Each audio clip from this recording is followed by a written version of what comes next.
আসসালামু আলাইকুম। শুনছেন সংবাদ শিরোনাম। আখাউড়ায় সীমান্তবর্তী বাড়ি থেকে 3 ভাই বোন সহ গ্রেফতার 5, বিপুল মাদক, 32টি মোবাইল ফোন উদ্ধার। এখন শুনবেন বিস্তারিত।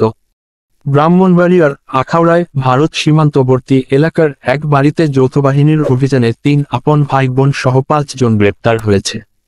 ওই সময়ে এই বাড়িতে অভিযান চালিয়ে বিভিন্ন ধরনের মাদক, 32টি মোবাইল ফোন সেট সহ নগদ টাকা উদ্ধার করা হয়।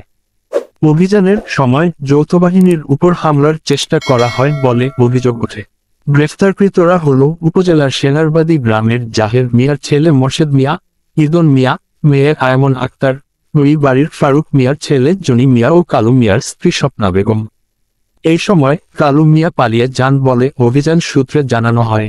উপজেলা প্রশাসন, পুলিশ, বিজিবি ও মাদকদ্রব্য নিয়ন্ত্রণ অধিদপ্তরের সদস্যরা অভিযানে অংশ নেন।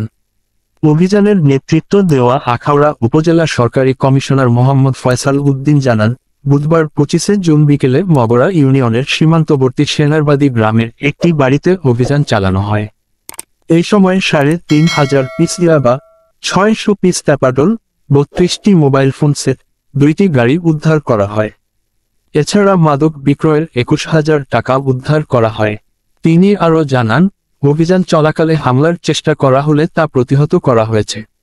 এই ঘটনায় পুলিশ ও মাদকদ্রব্য নিয়ন্ত্রণ অধিদপ্তর পৃথক মামলা দায়েরের প্রস্তুতি নিচ্ছে। পালিয়ে যাওয়া কালু মিয়াকে ওই সব মামলায় আসামি করা হবে। মাদক নির্মূলে এই ধরনের অভিযান অব্যাহত থাকবে বলে তিনি জানান। ব্রাহ্মণবাড়িয়া 24.news